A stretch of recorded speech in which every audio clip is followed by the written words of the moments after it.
Alright, you glorious bunch of keyboard warriors, you're finally taking the plunge and building your first PC. That's awesome. But hold your horses, because before you go full-on Hulk smash with a screwdriver, let's talk shop. Building a PC can be super rewarding, but it's also really easy to make some rookie mistakes. Trust me, I've seen things, like a motherboard fried because someone forgot to plug in the CPU power, or a GPU sagging harder than my will to live after a LAN party. So, to save you from a world of tech-related pain, I've teamed up with the Desert Miner to bring you the top 5 mistakes to avoid when building your first PC. We've all been there, staring at a pile of components like it's a disassembled robot from the future. But fear not, my friends, because over the next few chapters, we're going to break down each mistake, explain why it's a big no-no, and give you the knowledge to avoid it like the plague. We'll cover everything from picking the right parts that play nice together to the importance of cable management, because nobody wants a PC that looks like a rat's nest. So, buckle up, grab your screwdrivers, and let's dive in. By the end of this video, you'll be armed with the knowledge to build a PC that would make even the most hardcore tech enthusiast proud. And hey, if you still manage to mess it up, at least you won't be alone. We've all been there, right? Right? Okay, let's get started.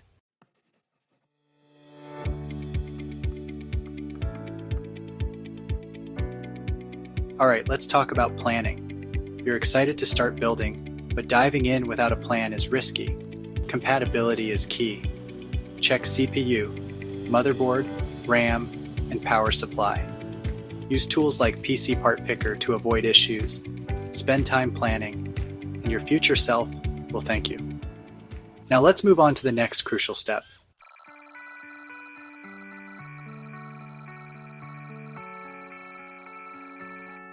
Now that you've got your components sorted, it's time to talk about the chassis, the PC case. Choosing the right case is about more than just aesthetics. Consider size, airflow, and component clearance. Cases come in different form factors. Ensure it fits all your components. Next, let's talk airflow. A well-ventilated case is crucial. Look for good airflow design. Finally, consider component clearance. Ensure enough space for your components. Avoid cases that can't close due to large components.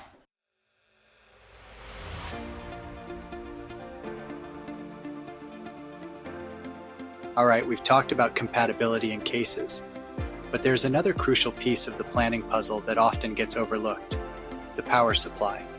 This bad boy is the heart of your PC, supplying juice to all your components. Choosing the wrong PSU can lead to instability, crashes, and even damage your hardware. Use online calculators to determine your power needs. Add a buffer, especially if overclocking. Look for PSUs with an 80+ rating. Higher ratings mean more efficiency. This translates to lower electricity bills and a cooler, quieter system. Modular PSUs help with cable management. Don't cheap out on the PSU. A high-quality PSU provides stable power and protects your components.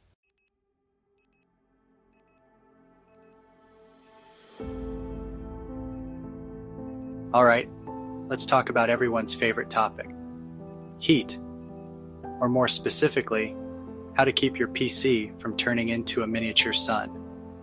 Even a mid-range gaming PC generates a surprising amount of heat. That heat can lead to performance issues and shorten the lifespan of your components. So, how do you prevent this thermal nightmare? It all starts with understanding the importance of good airflow. Think of your PC case as a wind tunnel. You want cool air flowing in from the front and hot air exhausting out the back. More airflow equals lower temperatures, which equals a happier, healthier PC.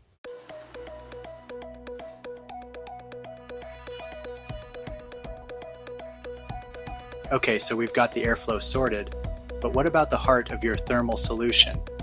The CPU cooler. This bad boy sits on top of your CPU, drawing heat away from that silicon beast and preventing it from turning into a molten puddle of regret. Now, you've got two main options here: air coolers and liquid coolers. Air coolers are the more traditional option, and they work by using a heatsink and fan to dissipate heat. They're generally more affordable, easier to install, and don't require any maintenance. However, they can be a bit bulky and might not offer the same cooling performance as liquid coolers, especially for high-end CPUs. Liquid coolers, on the other hand, use a closed-loop system with a pump, radiator, and tubing filled with coolant. They offer superior cooling performance, especially for overclocking, and tend to be quieter than air coolers. However, they're also more expensive, more complex to install, and there's always a slight risk of leaks, although modern liquid coolers are very reliable. So, which one should you choose? Well, it depends on your budget, your CPU, and your cooling needs. If you're on a tight budget or have a mid-range CPU, a good air cooler will do the trick. But if you're planning on overclocking or have a high-end CPU that generates a lot of heat, then a liquid cooler might be a worthwhile investment.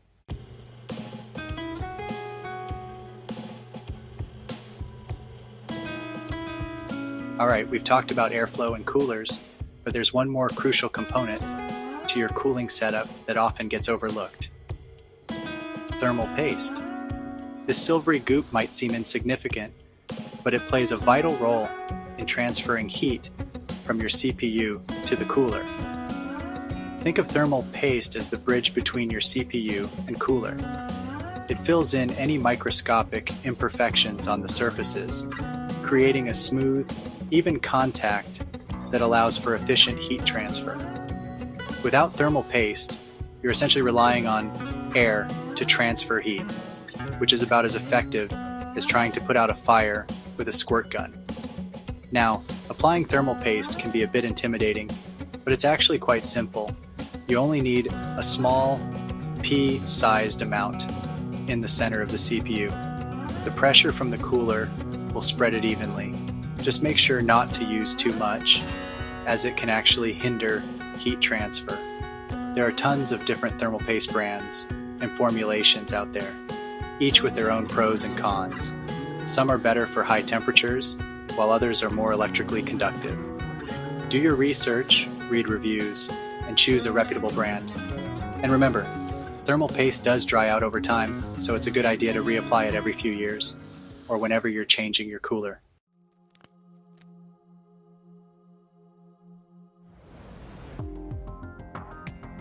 Alright, you've got all your shiny new PC parts. You're excited to cram them into the case, fire it up, and game on, right? Hold your horses. Before you go all Hulk smash on your build, let's talk about cable management. Trust me, this is a mistake you don't want to make. We've all seen those PC builds where the inside looks like a tangled mess of cables, right? It's like a jungle of wires in there, and honestly, it's not just an aesthetic nightmare. Those messy cables can actually choke the airflow inside your case, which is bad news for your components. Think of it like this: your components generate heat, and that heat needs somewhere to go. Proper airflow helps dissipate that heat, keeping your system cool and running smoothly.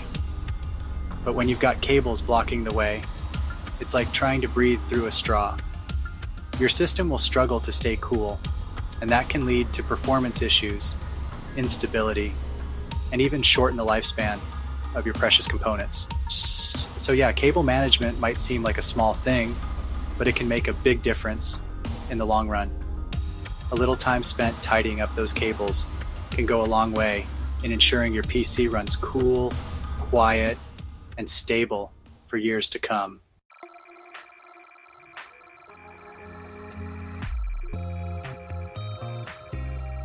Now, some of you might be thinking, Linus, I'm building a budget PC, I'm not too worried about aesthetics. And hey, I get it, not everyone needs a show-stopping build. But even if you don't care about how your PC looks on the inside, neglecting cable management can come back to bite you when it's time to upgrade. Imagine this: you finally saved up enough cash to upgrade your graphics card. You excitedly crack open your case, ready to swap out the old GPU for a shiny new one, and then bam, you're met with a tangled mess of cables. Trying to figure out what goes where becomes a nightmare, and trust me, it's not fun trying to wrangle cables in a cramped case. Not only can poor cable management make upgrades a pain, but it can also increase the risk of damaging your components. When you're trying to force your way through a jungle of wires, it's easy to accidentally snag something and cause damage. And let me tell you, nothing ruins the excitement of a new component like accidentally ripping a cable out of your motherboard. So, even if you're on a tight budget, taking the time to route your cables neatly during the initial build will save you a lot of headaches down the road when it's time to upgrade or troubleshoot your system.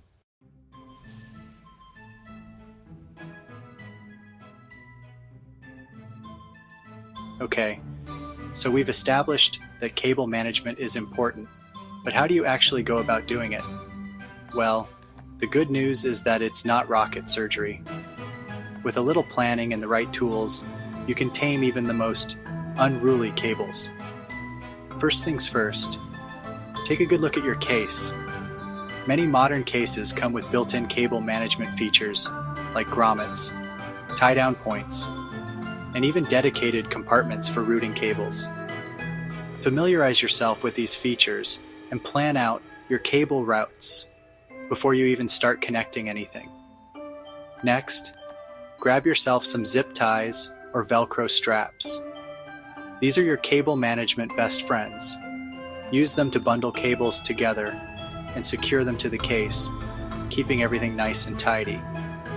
And don't be afraid to get creative. You can use zip ties to route cables behind panels, through cutouts, and even create little cable highways along the back of your case. Remember, the goal here is to create as much open space as possible for airflow. The less cluttered the inside of your case looks, the better it will be for your components, and the easier it will be to work on in the future. So, take your time, be patient, and enjoy the process of transforming your PC from a tangled mess into a thing of beauty.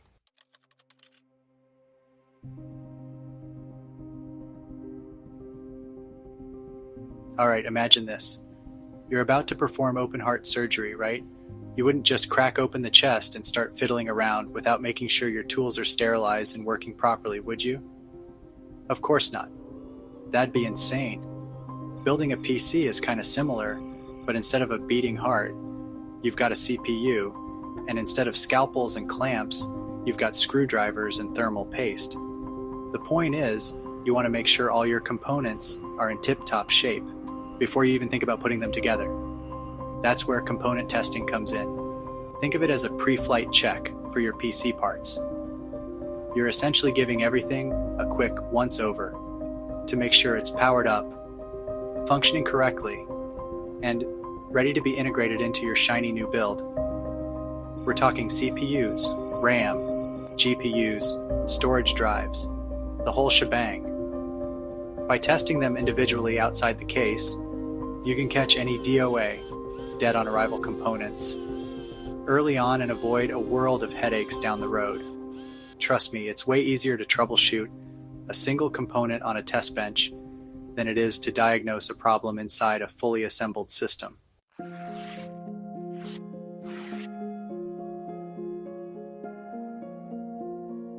Now, you might be thinking, Linus, do I really need a fancy test bench for this? And the answer is, not really. You don't need some elaborate setup with flashing lights and custom water cooling loops, although those are pretty sweet. A simple test bench can be as basic as a cardboard box, or even just your motherboard box itself. The key is to have a clean, static-free surface where you can safely handle your components.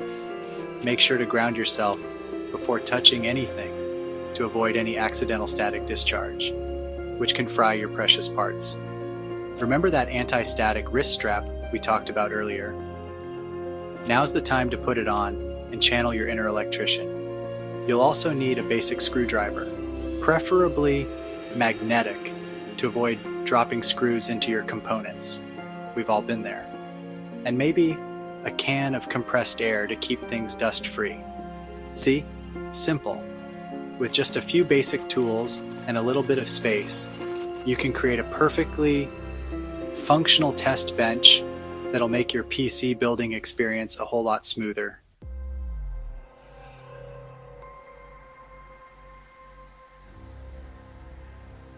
Okay, so you've got your components laid out on your makeshift test bench, you've got your anti-static wrist strap on, and you're feeling like a tech wizard. Now it's time to actually test these bad boys. The exact testing process will vary depending on the component, but generally you'll want to connect the bare minimum to get it powered on and check for basic functionality. For example, to test your motherboard CPU and RAM, you'll need to connect the power supply, install the CPU and cooler, and populate a single stick of RAM in the correct slot. Once everything is connected, give it a visual inspection to make sure there are no loose connections or glaring issues. Then, with bated breath, hit the power button and pray to the PC gods that everything lights up. If you hear beeps, see lights, and your monitor springs to life, congratulations. You're well on your way to a successful build. If not, don't panic. We'll cover troubleshooting in a later video. Remember, testing your components before assembly is like taking preventative measures. It might seem like an extra step, but trust me, it's far less painful than having to tear down your entire build later on because of a faulty part.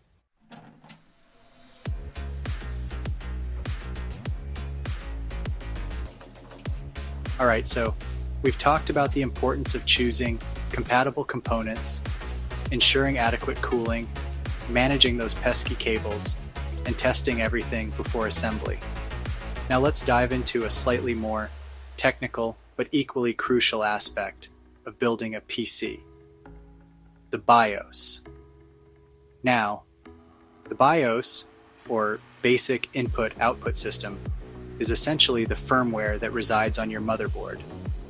Think of it like the low-level software that tells your PC how to boot up and recognize all the hardware connected to it.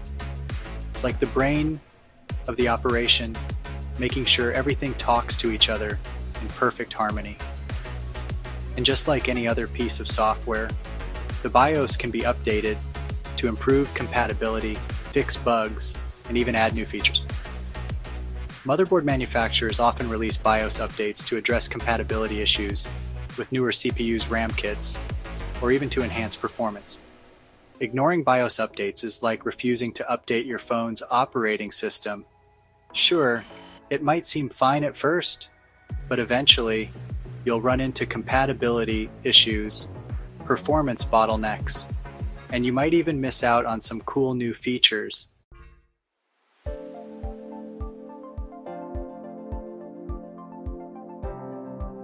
Now I know what you're thinking. Linus, updating the BIOS sounds scary. What if I brick my motherboard? And I get it. Flashing the BIOS can seem intimidating, especially for first-time builders. But trust me, it's not as complicated as it sounds. And with a little bit of care, it's a relatively safe process. First things first, you need to figure out if you even need to update your BIOS. The easiest way to do this is to check your motherboard's manufacturer's website and look for the support or download section. They usually have a list of BIOS versions available, along with a changelog that details the changes made in each version.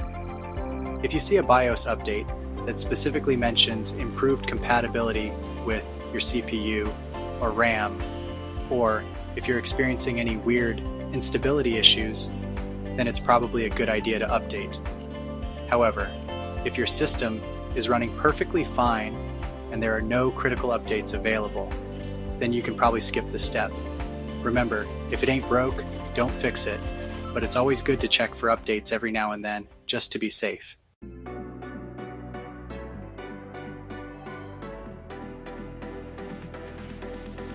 Alright, so you've determined that your motherboard needs a BIOS update. Now what? Well, the actual process of updating the BIOS also known as flashing, varies depending on the motherboard manufacturer and model. But generally, it involves downloading the latest BIOS file from the manufacturer's website, putting it on a USB drive, and then booting into the BIOS to initiate the update process. Most modern motherboards have a user-friendly BIOS interface that makes flashing relatively straightforward. They even have built-in flashing tools that guide you through the process step by step. Just make sure you follow the instructions carefully and don't interrupt the process once it is started, as this could potentially brick your motherboard. And here's a pro tip. Before you flash the BIOS, make sure you have a stable power source. A power outage in the middle of a BIOS update is like pulling the plug on your computer while it's installing Windows. Not good. So, plug your PC directly into the wall and maybe say a little prayer to the tech gods for good measure. Remember, updating your BIOS is like giving your PC's brain a tune-up. It can improve compatibility, stability, and even unlock new features.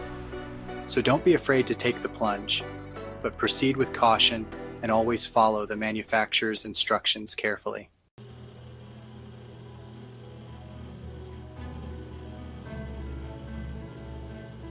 And there you have it, folks. We've covered the top 5 mistakes to avoid. When building your first PC, not planning your build, skimping on cooling, neglecting cable management, forgetting to test components, and overlooking BIOS updates.